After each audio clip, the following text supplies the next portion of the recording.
Nothing happened that night, no news, no danger, no dramatic truth, just a phone call, and somehow, life was never the same again. The evening was ordinary and calm and nothing hinted at change. Ethan Miller sat on the couch with a dim lamp on and the city outside the window breathed slowly. Cars moved like quiet thoughts and the clock ticked without pressure. His phone lay on the table silent and forgotten. He thought about small things, about work, about a message he never sent, about how days can repeat without asking permission. He felt safe inside the routine and maybe a little empty, but he did not name it. Then the phone rang, not loud, not sharp, just persistent. He almost ignored it because no one ever called this late, but something made him reach out. His hand moved before his mind decided. The screen showed an unknown number. He hesitated for a second, then answered and said hello. The voice on the other side was calm and unfamiliar, a male voice, steady and polite. It said, "Ethan, I hope I did not disturb you." The name landed softly but stayed longer than it should have. The voice continued and said, "I only need a minute and I will not ask you for anything strange." That sentence felt rehearsed, like it had been practiced many times. Ethan said okay without knowing why. The man said, "My name is Daniel Brooks and I am calling because you once made a decision that saved more than you know." Ethan frowned and looked at the dark window. His reflection looked like someone else. He said, "You have the wrong person," but the voice gently disagreed and said, "No, I do not," and then mentioned a place, a small town, a gas station on a rainy night 10 years ago. Ethan felt his chest tighten, not from fear but from recognition. A memory surfaced, slow and unclear, a broken car, a stranger on the road, a ride offered without thought. He had never told anyone about it because it felt too small to matter. Daniel said, "You forgot it because you moved on, and that is normal," but others did not. The call did not reveal any new facts, no secrets, no hidden truths. Everything Daniel said was already part of the past, and yet Ethan felt the room shift slightly, like the walls were listening. Daniel explained that life continues forward but understanding can move sideways, and sometimes that is enough. Ethan listened and said nothing. He realized the call was not about gratitude or warning, it was about perspective, about seeing an old moment from a different angle. When the call ended, the silence returned, but it was different. Heavier, not threatening, just awake. Ethan stayed on the couch and did not turn off the lamp. He understood that his life before this call was not wrong, but it was incomplete, and that knowledge once present could not be undone.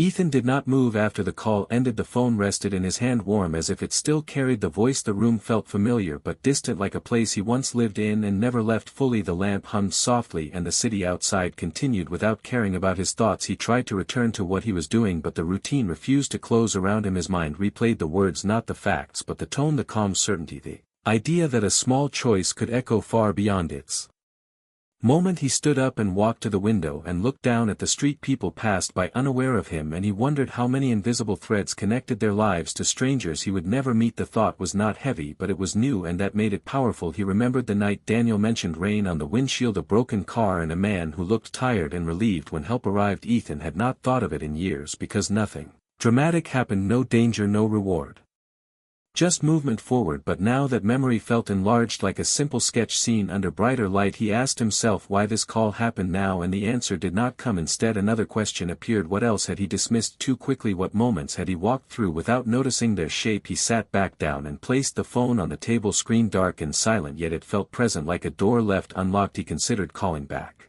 but realized there was no number saved. And that felt intentional. Daniel had not offered a path backward, only a direction inward. Ethan breathed slowly and noticed how quiet the room was, not empty but attentive, as if waiting for him to respond to something unseen. He realized that nothing in his life had changed externally. His job would be there tomorrow, the same coffee shop would open, the same streets would carry him forward, and yet he knew he would not walk through them the same way. The call had shifted his focus, like adjusting a lens. The world had not transformed, but it had sharpened, and in that clarity he sensed a responsibility not given by Daniel but born inside himself, to pay attention to the weight of ordinary actions. The lamp continued to glow and Ethan let it stay on because darkness no longer felt neutral, it felt like avoidance, and for the first time in a long while he did not rush to sleep because he was no longer tired in the usual way. Morning arrived without announcement. Light slipped through the curtains and rested on the wall. Ethan opened his eyes, already awake. His thoughts had never fully shut down. He lay still and listened to the building sounds, pipes, distant steps, a door closing, life continuing at its usual pace. He felt slightly out of sync, like a traveler who arrived early. He got up and moved through the apartment slowly. Every object looked the same but felt newly defined, the cup in his hand, the chair by the table, even The dust near the window seemed to exist with purpose. He made coffee and waited for it to finish. The sound of the machine felt louder than before, not annoying, just clear. He thought again about Daniel Brooks, about how calmly he spoke about the past as if it were a room both of them could step into without fear. Ethan asked himself what kind of person makes that kind of call, not to demand, not to accuse, just to remind. The thought stayed with him as he dressed and left the apartment. Outside, the air was cool and honest. The street smelled of metal and morning bread. He walked instead of taking the bus, something he had not done on a workday in years. He wanted time to think without walls around him. People passed by, faces focused on destinations, phones, schedules, silent urgency. Ethan wondered how many of them carried a moment like his gas station memory, hidden and unnamed. He reached his office building and paused before entering. The glass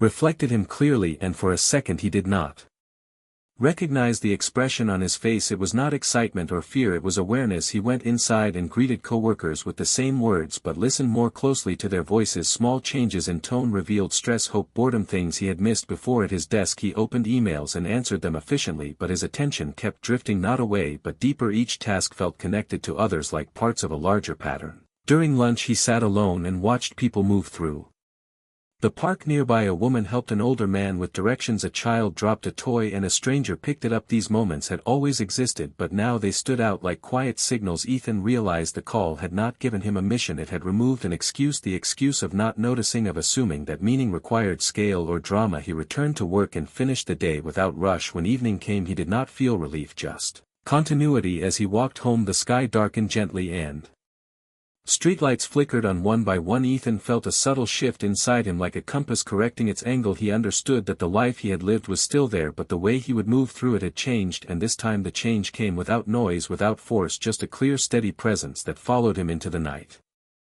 That night Ethan dreamed without images, only sensations, movement, warmth, distance. When he woke he felt rested but alert, as if sleep had organized something inside him. He sat on the edge of the bed and allowed the feeling to stay instead of pushing it away. His phone remained silent, and he was grateful for that. The call had opened a door, but it did not demand more. He showered and dressed and chose a different route to work again, not to rebel against habit but to test the space between choices. The city looked unchanged, yet richer. Corners he never noticed revealed small details, faded signs, old brick patterns, a cat resting on a worn car hood. He smiled without reason and kept walking. At the office a meeting stretched longer than planned. Voices overlapped, opinions repeated. Ethan listened and spoke only when needed, and when he did his words felt anchored, not rushed. A coworker named Lucas thanked him afterward for a simple clarification, and Ethan realized that patience could shift an entire room without effort. Later in the afternoon he received a message from his sister Claire asking how he was. The question seemed ordinary, but it paused him. He typed fine, then erased it and typed I am paying attention lately. She replied with a question mark and then a smile, and that exchange felt more honest than many conversations they had shared in years. On his way home he stopped at a small bookstore he had passed hundreds of times but never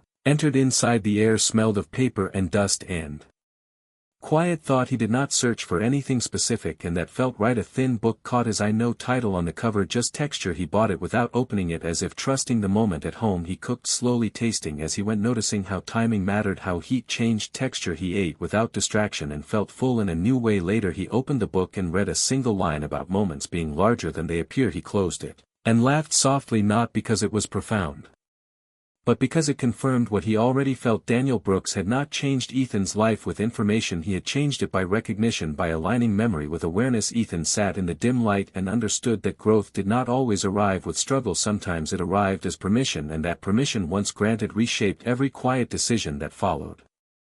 The days that followed carried a steady rhythm, not faster, not slower, just clearer. Ethan noticed how time felt less like something to escape and more like something to walk alongside. He woke each morning with a sense of alignment, as if his thoughts and actions finally shared the same direction. At work he began asking simple questions that opened space rather than closing it, and people responded with ease. Some smiled more, some paused to think, and those pauses mattered. During a late afternoon meeting a disagreement softened when Ethan reframed a concern without judgment, and the room shifted again, not dramatically but enough to matter. He did not feel proud, he felt grounded, as if this way of being had always been available, he just had not chosen it before. One evening he met his friend Marcus for dinner. They had known each other since college and usually spoke about familiar things, work plans, shared memories. This time Ethan listened differently. Marcus spoke about feeling stuck and laughed it off, but his eyes told another story. Ethan did not offer advice, he simply said, "I think you already know what you want," and the silence that followed was full, not awkward. Marcus nodded slowly and changed the subject, but something stayed between them unspoken and understood. Later that night Ethan walked home under soft streetlights and felt connected to the city in a quiet, mutual way. He thought again about Daniel and wondered where he was, and what had led him to make the call. Maybe Daniel had reached a similar moment once and chose to extend it forward. Ethan realized that understanding did not demand answers, it invited responsibility, not a heavy one, just an honest one, to act with awareness, to treat each encounter as potentially meaningful without inflating it into drama. He reached his apartment and paused at the door, noticing how often he had rushed this moment before he entered, and sat down without turning anything on. No music, no screen, just presence. The silence felt complete, not empty. He understood then that the call had not pulled him away from his old life, it had revealed depth within it, and that depth would continue to grow as long as he allowed himself to stay open to it, one choice at a time, without needing confirmation, without waiting for another call.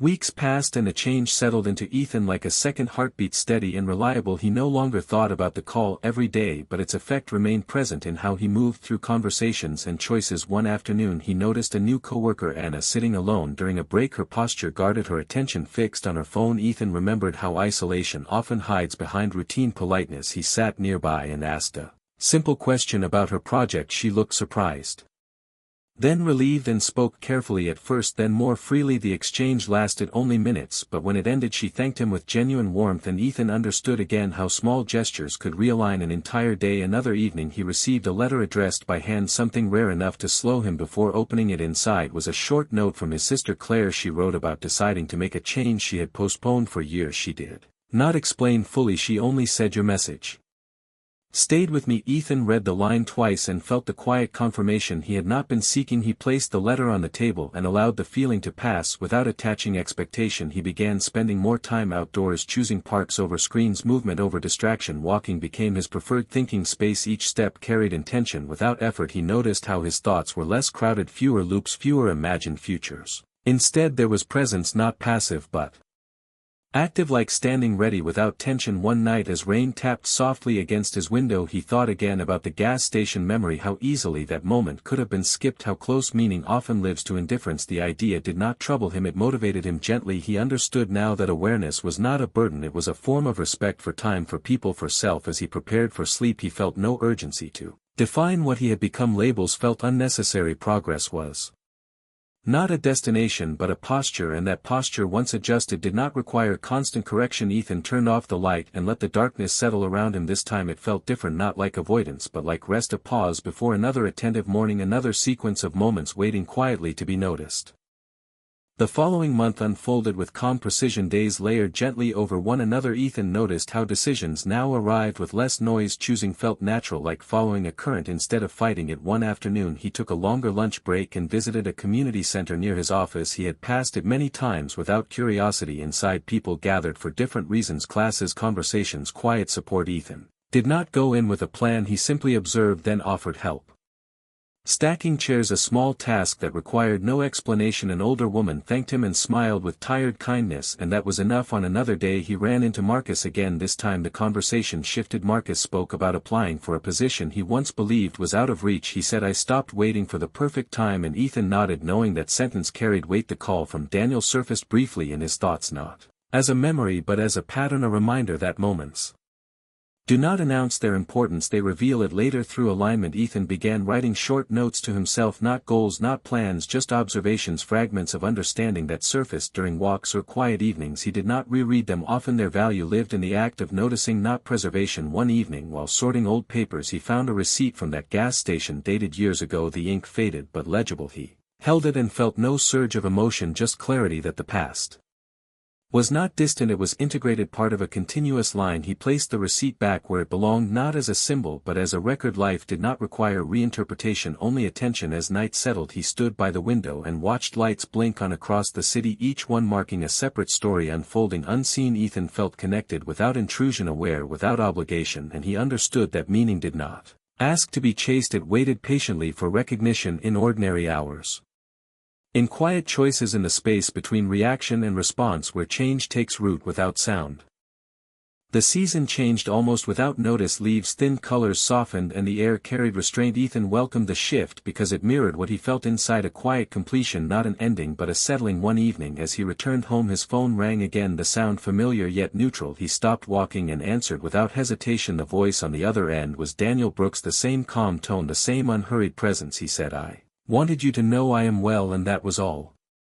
No explanation, no follow-up. Ethan smiled and said, "I am glad," and meant more than the words carried. They spoke for a short moment about nothing specific, about weather, about time passing, and then Daniel said that sometimes a single adjustment is enough, and Ethan agreed. The call ended gently, leaving no echo this time, only balance. He continued home feeling neither surprised nor changed because the change had already taken root inside him. He understood now that the call had not started anything and it had not completed anything. It had simply aligned what was already present. Awareness, choice, attention. Ethan unlocked his door and stepped inside the familiar space, welcoming him like a quiet partner. He turned on a single light and sat down, breathing evenly. Life would continue with its ordinary demands, its routines, its unexpected turns, but he would meet them differently, not with resistance, not with urgency, but with presence. And that presence, once discovered, did not fade. It lived in every pause, every decision, every small moment waiting to be seen, and that was enough.